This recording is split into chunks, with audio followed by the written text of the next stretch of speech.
iki gihe turimo the times you're living in, iyo bavuga umugore baravuga itorero when they talk of a woman, they're talking of a church. ntabwo ari genre féminin cyangwa masculin. It's not a feminine. It's not a feminine personality. Itorero dukeneye ihema, dukeneye n'ibikoresho mu ihema. The church, we need a tent and we ntacyo bimaze kugira ihema riri vide. instruments in the tent. Ihema riri vide ntacyo ryakumarira. Where an empty tent can't help you anything. Ahangaha Here, Deborah, baravuga. they say that. Ariko muri gatana karirimba kerekana uko urugamba rwagenze. But in chapter 5, she sings that she reveals how uvuga the amakuru battle. y'urugamba utaratsinda. Well, you can't get news of the battlefield before you Amakuru overcome. utangira kuyabwira abantu byararangiye. You tell the news to the people when the battle is over.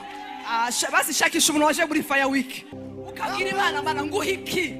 And you say, Mugirire gute? what shall I give you? Ibihe ni wowe muhanuzi wa mbere wabyo. Ntabwo ukeneye umuhanuzi wo kuza kukubwira ibihe ugezemo. Ni wowe ugomba kubyumva. No one will tell you the season you're in. You are the one to understand. Ndafashijwe cyane muri iri I teraniro. am blessed. I am blessed. Amen. Amen. Yesu aguha umugisha. Thank you, Apostle. Umugenzi iyo yaba umuswa A pilgrim, even if they're unwise, ntabwo azayoba inzira. they will not miss the way. Turashimira Imana ko uko biri kose tugonga ariko turaza tu. Hallelujah. Well, we thank God that what come may we come. Bwamugeze ngo turuta benshi. Tell your neighbor that we are better than many. Turuta benshi. We're better than many. Imana ibaha umugisha cyane. God bless you so much. Yes, turabakiriye ku munsi mwiza kandi umunsi w'umugisha. We welcome you on a beautiful day and a day of blessing. Ndasaba ubuntu bw'Imana bubeho bwinshi. May the grace of God be upon me so Paulo much. ngo ageze muri Efeso ngo ijambo ry'Imana rigira ubushobozi. When Paul reached at Ephesus, the word of God was powerful. None ndashaka twirukanga. And we have to run Kuko mfite fast. iminota mikeya. Because I have a few minutes. Ijambo rigira ubushobozi. The word has power. Kuko ryari rigeze ahantu hari ibigirwamana. Because it reached a place where there were idols. Ryari rigeze ahantu hari ikibazo. There was a problem. Ariko rigira ubushobozi. But it had power. Uko ibibazo byiyongera. The more problems go Niko on, n'ijambo rigira ubushobozi. the more the word gains Ntugire power. ubwoba, Imana igiye kugutabara bidatinze. Don't be afraid. God is going to rescue you. Iyo ni amen yo muri fire week. Is that enough? Amen.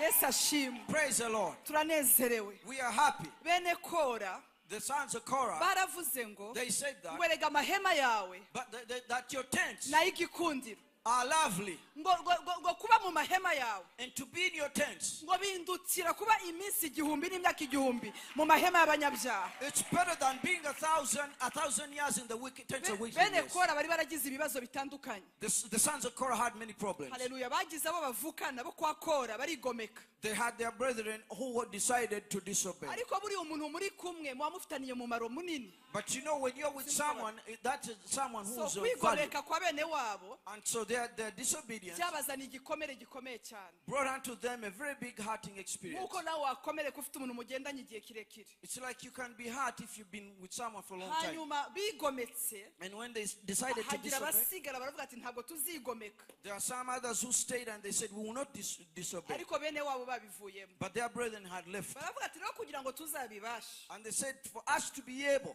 Reka twibere mu mahema y'Imana. let us dwell in the tents of the Lord. Mu mahema y'Imana hamara ibikomere, hakuraho agahinda, hakuraho umubabaro, hakuraho ikibi, hakuraho agahinda. Mu mahema y'Uwiteka. Hallelujah. Being in the tents of the Lord, you recover from pain, from sorrow. In the tents of the Lord. Muvuge ngo amina cyane. Say amen. Yesu ahabwe icyubahiro. Praise the Mu Lord. mahema y'Uwiteka ni heza. In the tents of the Lord, it's Hallelujah. beautiful. Hararyoshe. It's very enjoyable. Hallelujah. Bibiliya ivuga ngo dore ihema ry'Uwiteka mu bantu. The Bible says, look, see the tabernacle of the Lord among his Iryo people. hema bavugaga Yesu Kristo. The tabernacle was Jesus Christ. Yesu ni ihema mu bantu. Jesus is the tabernacle of Yesu ni people. ihema ridutwikira. He's the tabernacle that Yesu covers ntabwo us. ari shitingi ni ihema. Jesus is not a tent, he's a Je kukubwira ngo tabernacle. ntabwo uzavirirana muri uru rugendo. You shall not bleed in this journey. Uwiteka agiye kukubambaho ihema n'umuryango wawe. The Lord will put a tabernacle over you Zaburi and your family. 91 ku murongo wa 10 nta kibi kizakuzaho kandi nta cyago kizegera ihema ryawe. Psalm 91 verse 10, there's no Bene evil data. that will befell thee, Imana not the plague ikubamba. on your tent. Akosha. Imana ikubambaho ihema. God puts a tabernacle on you, Abadayimoni bakaguhunga. and the demons flee. Imana ikubambaho ihema. The Lord puts a Aho abandi tabernacle, baguye ntuhagwe. and the people Imana leave you. ikubambaho ihema. God puts a tabernacle on you, Ikavuga ati uyu mwana wanjye and he says, my son, ndamutwikiriye. I cover him. Ibihe bizaza ariko bizacaho. Times will come Ntabwo at the bazabasha past. kumugeraho. Then Kuko that's evil Uwiteka that agiye will befall kukubambaho you. ihema. That's how the Lord will put a tabernacle on you. Yesu ashimwe. Praise the Lord. Mwari muzi ko abandi baguye ariho twatabariwe. Did you know that where other people fell is where we were tuzi rescued? kuvuga icyongereza. Not because we know how to speak English. Ntabwo ari uko watsinzire interview kuri umuhanga cyane. Not because you ariko wa were so munsi wise. Imana yabambye ihema ku kanwa kawe. But God put a tent on urangije your mouth. uravuga biremera. And you spoke urangije and urandika biremera. You wrote Imana and iguha it happened. igikundiro. God gave uyu you munsi favor. Uwiteka aje kukubamba Today ihema. the Lord has come to put a tabernacle on you. Yesu nashimwe. Praise the Lord. nta gahunda afite yo gutuza muri iri teraniro. I don't have a plan to settle in this meeting. nta gahunda numva afite yo gutuza muri iri I don't feel teraniro. like I have to be silent in this meeting. Nashimwe cyane. Praise the Lord. Hallelujah. Hallelujah. Uwiteka ni mwiza. God is good. turi mu kintu cya preserve, turi muri fire week ya preservation kuko nta kibi, not in my tent. We are in the preservation fire week and we're saying it's not in our tent. hari umuntu wibeshe ku ihema. And someone did not really missed it on the tent. uyu mugabo yaribeshe. He missed it. yinjira mu ihema rya Yayeli. He entered into the tent of asanga Jael. ntabwo ari amahema nkandi. And he realized it wasn't like any asanga other. ihema rya Yayeli The tent of Jael ririmo inyundo, ririmo had urubambo rw'ihema, had a hall, ririmo ikivuguto, had milk, ririmo n'ikiringiti. and had a blanket. umugabo witwa Sisera. ndiho ndihuta kubera iminota mikeya kugira ngo tutahasoma tugenda nuza abacamanza 4 murabona inkuru zose. The man called Sisera. Hallelujah. Yes, It is ashimwe. Judges chapter Uraza 4. kubibona You byose. shall read the entire story. muri 4 bararwana, In chapter 4 they muri fought. 5 bakaririmba. In chapter 5 ntabwo they sing. ushobora kuririmba utararwanye. You cannot sing if you never ntabwo fought. ushobora kuririmba utararwanye. You can never sing if uyu you never mugore fought. witwa Debora This woman called Deborah, yaragiye kurwana, she went to war. yaragiye ku rugamba, She was on the battlefield. asanga nk'umugore She found her as a woman. akeneye umugabo witwa Baraka, She needed a man called Barak. ariko akeneye n'umugore utazwi ariko ufite ibikoresho. But she needed a woman Ariko who mwavuze was amina, not ndashaka- known, but had instruments. iki gihe turimo The times we're living in, iyo bavuga umugore baravuga itorero. when they talk of a woman, they're talking of a church. ntabwo ari genre féminin cyangwa masculin. It's not a feminine. It's not a feminine personality. itorero or dukeneye masculine. ihema, dukeneye n'ibikoresho mu ihema. The church, we need a tent and we ntacyo bimaze kugira ihema need riri vide. instruments in the tent. ihema riri vide ntacyo ryakumarira. Where an empty tent can't help you anything. Haleluya. ahangaha Here, Debora Deborah, baravuga, they say that. ariko muri 5 akaririmba kerekana uko urugamba rwagenze. But in chapter 5, she sings that she ntusigere reveals uvuga how the amakuru battle. y'urugamba utaratsinda. Well, you can't get news of the battlefield before you amakuru overcome. utangira kuyabwira abantu byararangiye. You tell the news to the people when the battle is over. basi shakisha umuntu waje muri fire week. Tell your neighbor who came for the fire mu week. ndirimbo niho bumva amakuru yose. In the songs is where you hear all the barwanye news. muri 4 ariko muri 4 ntiyavuga byinshi, ariko muri 5 They fought in chapter 4. She did birava ngo so much. kanguka But in kanguka 5, Debora she said, awake, ngo awake, kanguka Deborah. uririmbe. Awake and sing. atangira kuvuga abantu bamutereranye. And she spoke of people who forsook ashaka her. kuza ku ihema rya Yayeli. And I want you to look at Jael's strength. mumvugire ngo aminda. I'll say amen. atangira kuvuga ukuntu bene Rubeni bagumye hirya. And she spoke of how the sons of Reuben had ngo stayed. bene Rubeni The sons of bagumye Reuben, hakurya they had y'inyanja. stayed far off. bakomeza biganirira They decided to aho kugira ngo complain. bajye ku rugamba batabara abaheburayo bene Rather wabo. than to go to the battlefield and rescue basigara their hariya. brethren, they stayed behind. noneho bene Dani And the sons of Dan, abo bari abacamanza they were judges. nibo bashoboraga guhagarara. They would be stunned. bagera mu bwato They got into the ariko boat bigumira mu and bwato. they stayed in the boat. ariko Bibiliya iravuga ngo But the Bible says bene Zabuloni that the sons of ntibatinya Zebulun, no gupfa. the sons of Zebulun, ndashaka undebere mugenzi wawe I want you umubwire to ngo tell Imana me- iguhaye imbaraga z'iki gihe. you must sing. ukaririmba na pesa yo nini, Be seated and you sing. na pesa yo nini, oh na pesa yo nini. ukabwira Imana, Mana nguha iki, And you say, mugirire Lord, gute. what shall I give you? ibihe ni wowe muhanuzi wa mbere wabyo. ntabwo ukeneye you are umuhanuzi the wo first kuza prophet of kukubwira this season. ibihe ugezemo, ni wowe ugomba kubyumva. No one will tell you the season you're in. You are the one to understand. ndafashijwe cyane muri iri I teraniro. am blessed. I am blessed. baramutererana And they forsook her. ariko bene Zabuloni, But the sons of Zebulun, haleluya, Hallelujah. baravuga ngo bameze nk'ikaramu y'umwanditsi abo ariko they mwavuze said amina. that they are like a pen of a Bameze- writer. yes, it's like a sharp A sharp pen of the writer. birihuta ibyabo. Their issues, their matters run fast. Imana igiye kuguha abantu bagufasha kugira ngo ibyawe byihute. The Lord is going to give unto people who help you so that your things will go fast. kandi ubu ni ubuhanuzi bwawe muri fire week. And this is your ubu prophetic ni word in ubuhanuzi the fire week. bw'umuryango wawe muri fire. This is a prophetic word for your family in the fire week. amina. Amen. Yesu ashimwe. Praise the Lord. Baraki And Barak. yari umujenerali yagomba kujya kurwana. Barak was a general. Ushobora kuba udafite imbunda ariko Imana igufitiye abantu bafite imbaraga. Maybe you don't have a gun, but God has given you strong Ariko people. umugore witwa Yayeli. Oh But, Jesus. but that Jael, Bibiliya avuga ngo mu bagore bo mu mahema. the Bible says that among the women in the tent, Ntabwo ari abagore bo mu mashitingi. not the women in the tents, but in the tabernacle. We kubisemura kuko nundi ni tent. Tukoresha tent ni nziza. Okay, tent. Yes. Yari byo utasemura by'amashitingi. Amen. Yes, yes ashimwe cyane. Hallelujah. Biragoye ukutandukanya shitingi n'ihema. Yes ashimwe cyane. Navugaga nyine ko tutagomba kuba mu bintu bitobaguritse bimeze you know. The tent, they are professional tents and the UNHCR tents. So. UNHCR ni nziza sha utatukoraho. Bakomeze badufashe. Glory to God. Praise the Lord. Imana ihabwa icyubahiro. Amen. Bivuga ngo Imana igukompaye mu bagore bo mu mahema, ni kuvuga ngo ntiri kugukompara mu bagore bari fake, ntiri kugukompara mu bandi basanzwe, ntiri kugukompara mu bandi bari hakurya. So the Lord is not iri kugukompara muri babandi bari selected, iri kugukompara. The Lord is not comparing you with usual common women among the. God is talking about you, not talking about those who have exited. He's talking about those who are competent. The women who live in a tent. Jael. There's no one like her. And they present to you what she had. When we say nothing evil will come to you, that means God gives you tools before the battle. God gives you instruments before the war. She had an axe in the tent. And she had a thread to stretch the tent. She was more blessed than other women. Yes,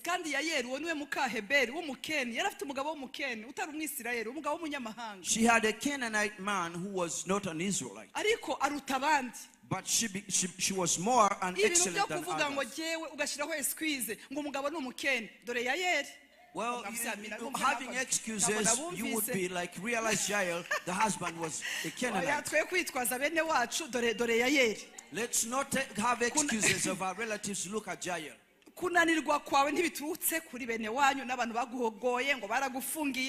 No. Your failure doesn't come from your relatives.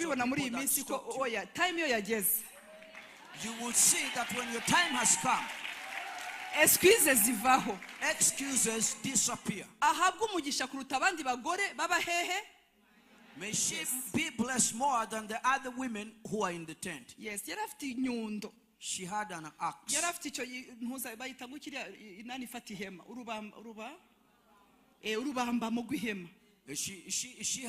thread that would stretch the tent. Yes.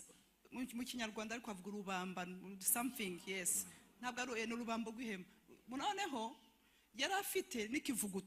And she also had yogurt. She had milk.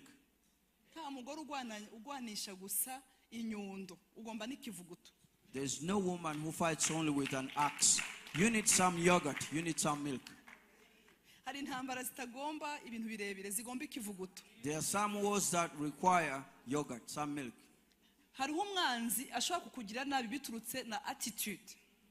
There's an enemy who can hurt you depending on your attitude.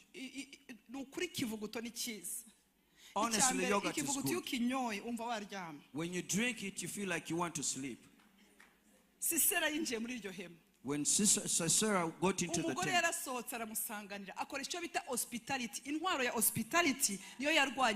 she came out and she gave him hospitality. That's the tool that she used to overcome him. She told him that you're welcome. He entered. She gave him yogurt. And said, you're so tired from battle. Take a rest. Remember, he's not her husband. He slept. And she covered him. And he started groaning. She got the stretcher, the temple. uyu munsi urasohoka. And she said, Sisera kubiswe muri nyiramivundo. today you are getting out when Sisera has been hit. Pa! Pa! Pa! Ibaze Baraki ntabwo ari umugu mwishe kandi ngo niwe ufite ibikoresho ngo niwe wabyigiye. Barak did not kill him, and yet he had instruments, and yet he'd been educated. But his life ended in the tent of a woman. There are secrets in the tent. And the secrets of the tent is the way you abide with God in the tent. May the Lord fight for you through the things you don't expect. And you are wondering, is the battle over? It ended there.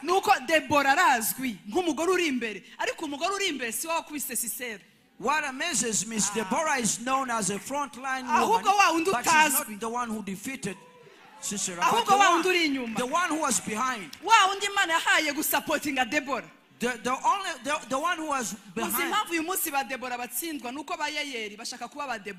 Do you know why the Deborahs are defeated? It's because the Jaels want to become Deborahs. Nobody wants to be Jael. That's why Deborahs have missed out. I wish that the Deborahs would be in their place and the Jaels be in their place.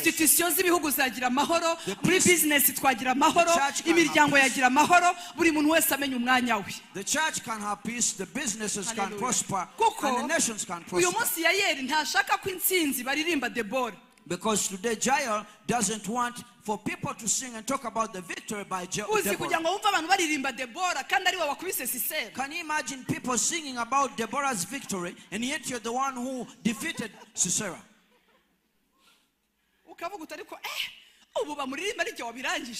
And you're like, why do they praise her? And yet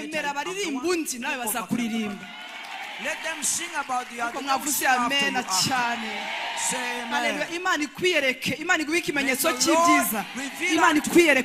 Himself unto even today. Let me rush quickly. Yesterday we talked about Noah. Noah in the ark. Yes. Noah of the ark.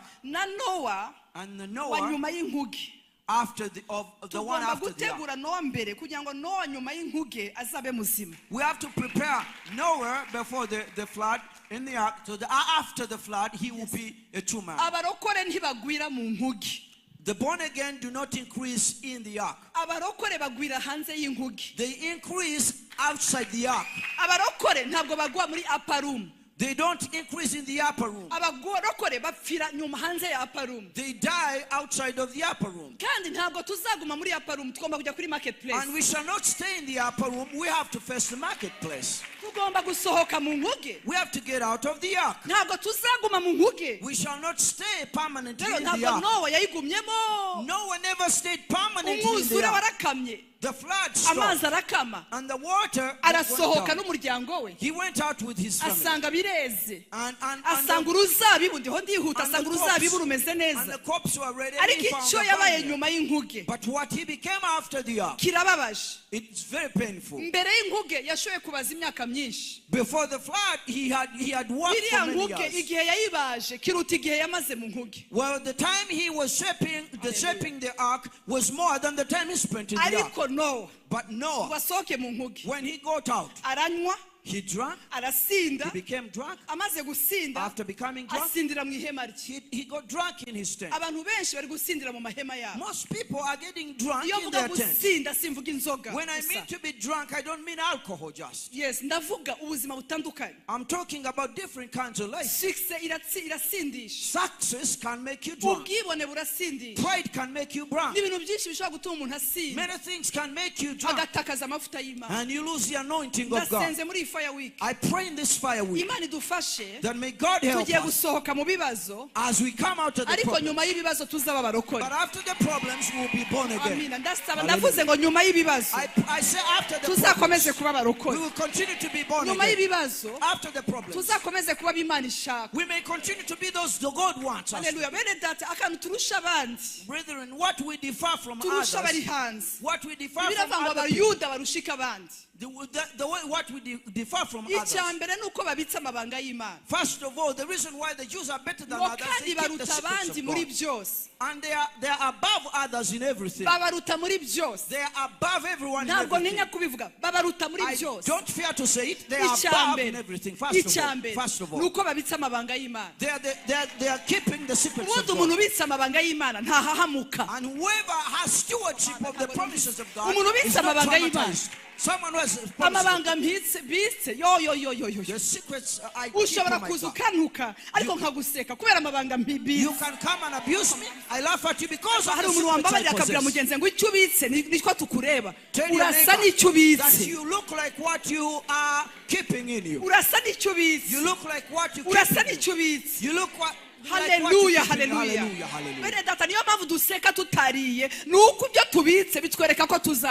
That's why we laugh when we had knowledge, because what we keep tells us that we eat. Helps us to be patient today. Don't think we have any other thing. We are above them in everything. We are above them in peace. We are above them in speaking well. Above them in patience. Paul said that we're beaten every day for your name's sake. We die daily.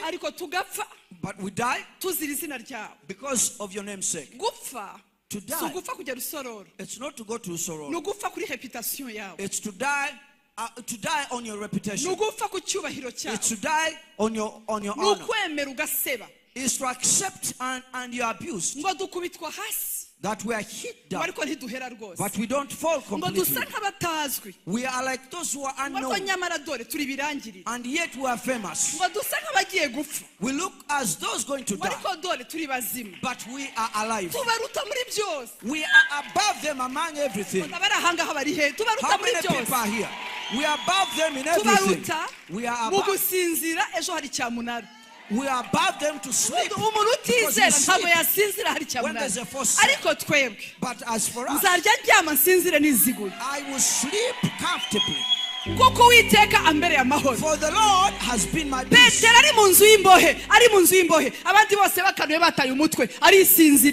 Peter was in the prison while others were so worried. He just slept. He slept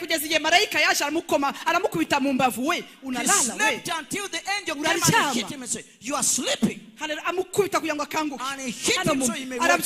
He woke up. Okay. And he said, "Oh, okay." The Bible says that God hid him in the prison cell. And he hid him. The reason why things can't hit you is because God hid you.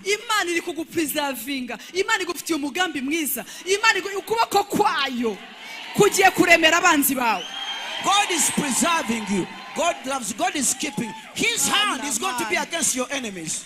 Amen. Amen. Show me you're happy that I'm with you. Yes, praise the Lord. Praise the Lord. We are above in everything. Hallelujah. And therefore, Noah, God told him that you have to make. We read yesterday Genesis 7 from verse 1. In verse 10. We read there. Yes.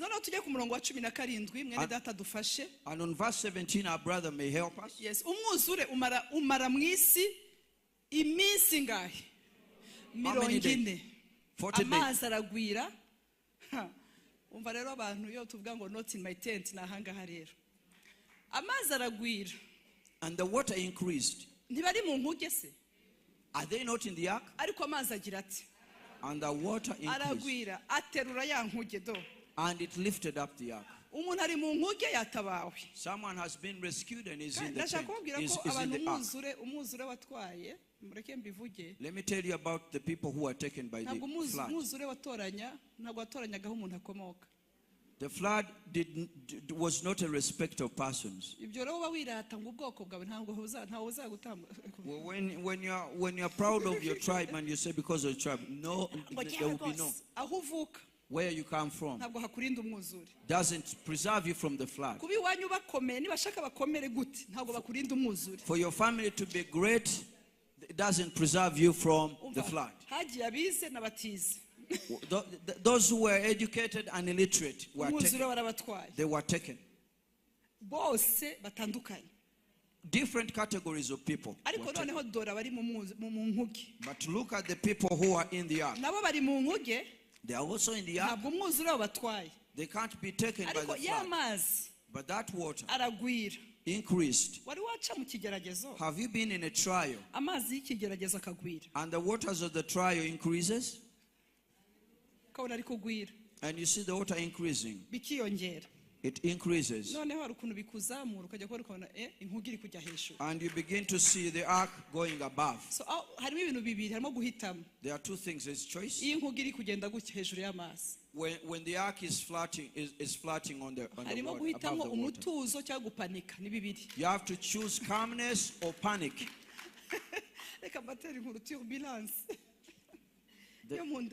Let me tell you about the story of the turbulence in the air.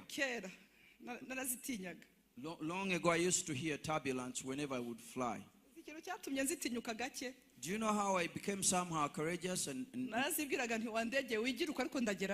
would tell the plane, you turbulence, whether you swing us up, I will arrive. Those small domestic planes. You say, I'll go to Washington. I will get there. I will preach. As it was with Paul, they were in the boat. The boat began to break off. And the Lord told Paul that cut the ropes. I told the captain to cut the ropes. And he's like, now we're going to have a wreckage. Now we cut the ropes. What does that mean? Is it not to lose the rope? And God said that. We cut off the ropes. We're going to die. We cut off the ropes.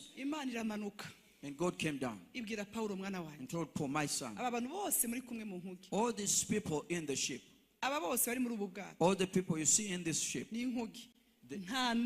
none of them, first of all, none of them will die. I want you to tell your neighbor, let them turn around, no one will die.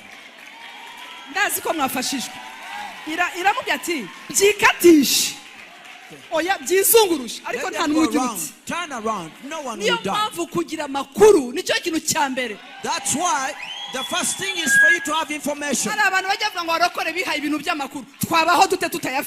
are people who say, oh, the born agains are always around with live without information.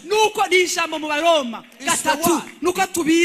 In Romans, we are keeping the secrets of God. Paul, he gave them the message. And they said, is that what God said? For 14 days they haven't been eating. But I tell you, drink and eat. When someone has fear, the answer is not to fast, but it's to eat and drink. Hallelujah, hallelujah. Praise the Lord. You go and get a hamburger and get your own. You see my age? But sometimes you feel like you want chips and mayonnaise. Yes. Are you here? Are you here? Eat and drink.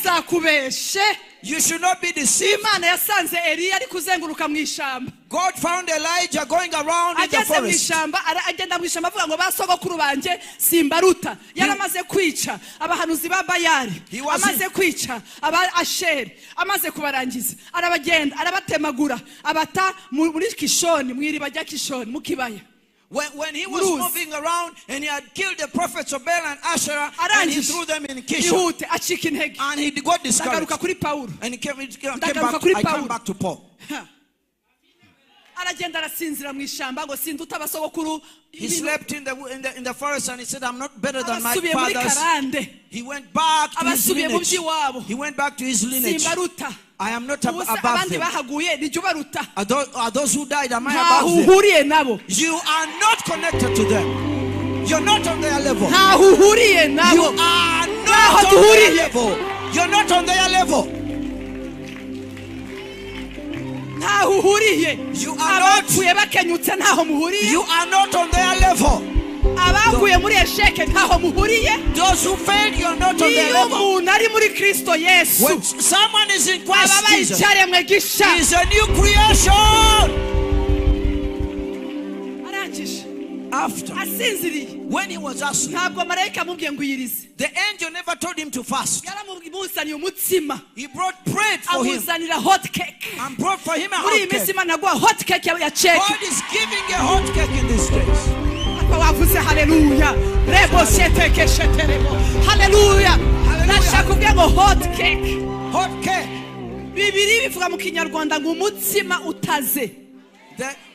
It means hot cake.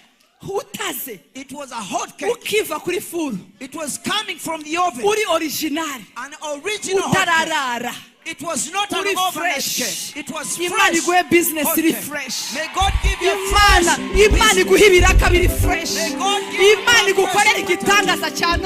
May God perform a miracle in this service. Open your closed blessings.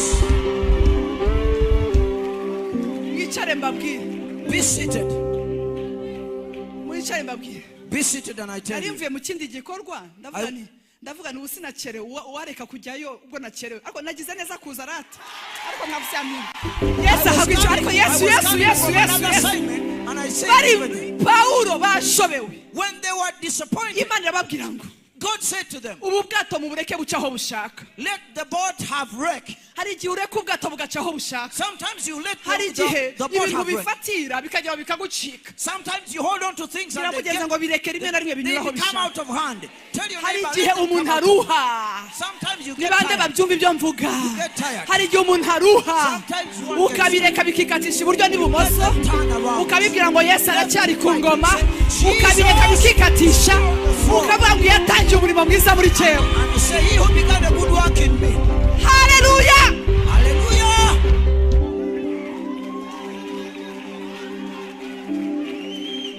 Hallelujah. Hallelujah. Pastor ntaguhaza aho hantu. Ureka bigacaho bishaka. Yes. You let the things turn around. Urumubeshi uti ndamase. They call you a liar. You say urambiwe kuhora wisobanura, urambiwe kuvunika, urambiwe kurara amajoro.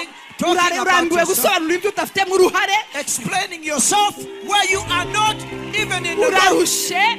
You're so tired. Bireke binyuraho.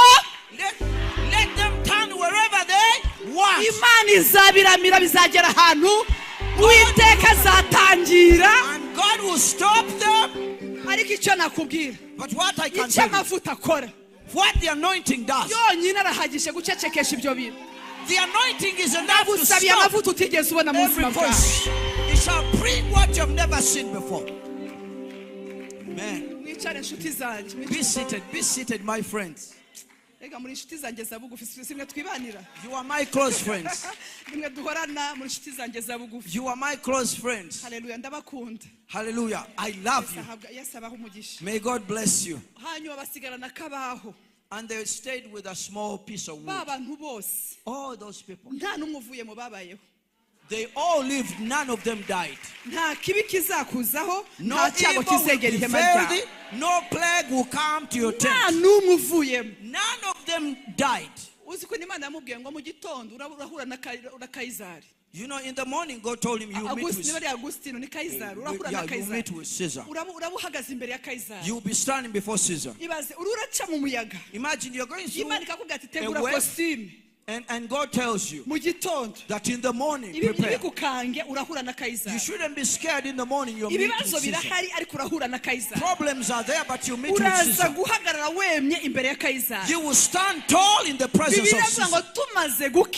The Bible says that after we were saved, we knew that there are some things that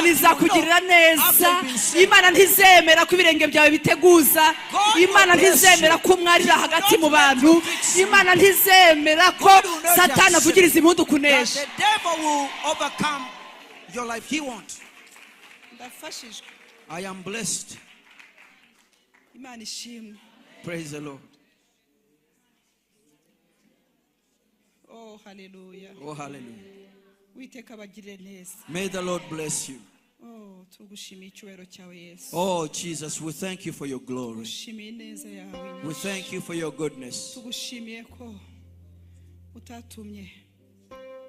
We thank you, Lord, that you never let us be overthrown by water. We never drowned in the water. The Bible says too much water and all different waves. That the Lord is above them all. The Lord is above them all. Tell your neighbor that you eat. Fast for 40 days. After the 40 days, sleep and rest. Amen. There's a trial that is killed by you having taking the African tea. And so sometimes you cross your legs and you drink milk while you're experiencing the presence of God. You should not die before time. Never die because of a human being.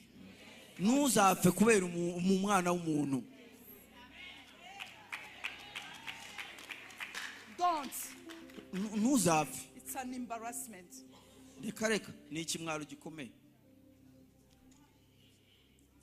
Hallelujah. Hallelujah. Hari ibintu bitagomba kuko ikintu Imana yaguhaye kitagomba essence n'umunwa niho hantu dutegekera kandi ushatse umunwa wawukoreshereza muri douche no mu cyumba cyawe no muri koridoro no mu modoka. There are some things that don't need fuel. You just need your mouthpiece, and you can use your mouth in your bathroom, in your car, in your living room. It's something that it doesn't require to go to the petrol station. So the man called Jude, don't you remember they joined hands with Jesus and they ate from the same plate? Honestly, Jesus was crucified. But who died before? Is it not Judas? Did he only die or he burst into two? There are some problems, some challenges here, but they are going to burst. Amen. Amen. Amen. Amen. Jezebel scared Elijah, and that's why he ran to the bush. Do you see and the way I love God?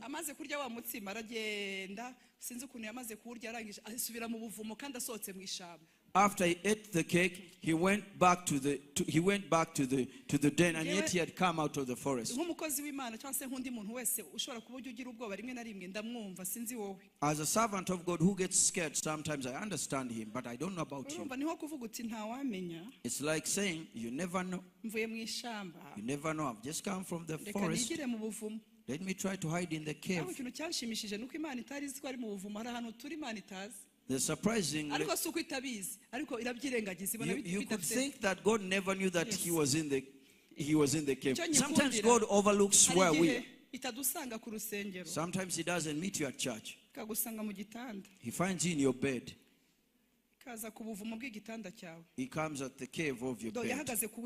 He stood like this. And he said, you Elijah.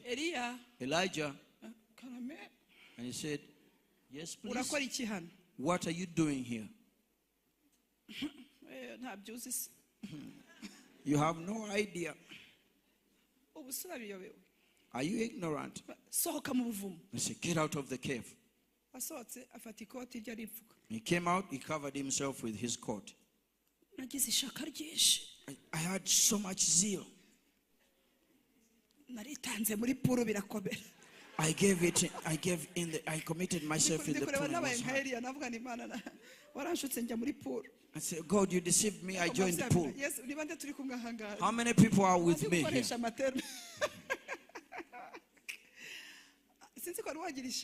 I don't know whether you've ever had zeal.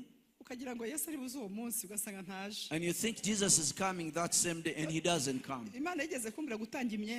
One day the Lord told me to give clothes.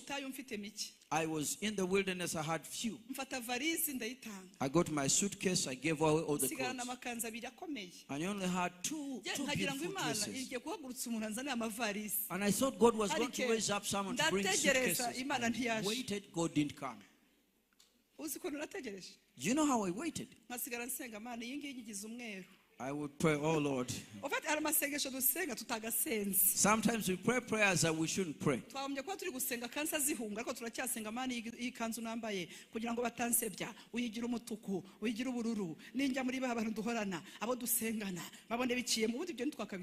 Instead of praying for people to be healed of cancer and other diseases, we're praying for the dresses. Oh Lord, this one dress I have, turn it into red, turn it into green, turn it into yellow, so they may not laugh at me when I go to church.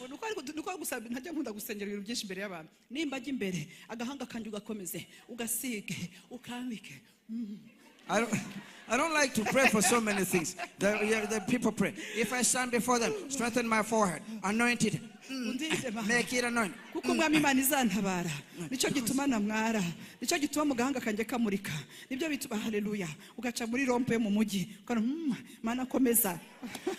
the Lord will rescue me. That's why I won't be ashamed.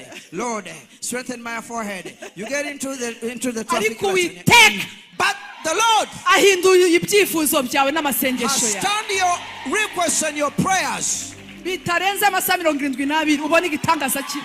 than 72 hours you see the miracles of God. But for some, I prayed for 6 hours. In 6 hours, there's a prophecy. Joshua took long. He stayed in Yeriko, he cast Yeriko, but there's another prophecy. Went fast.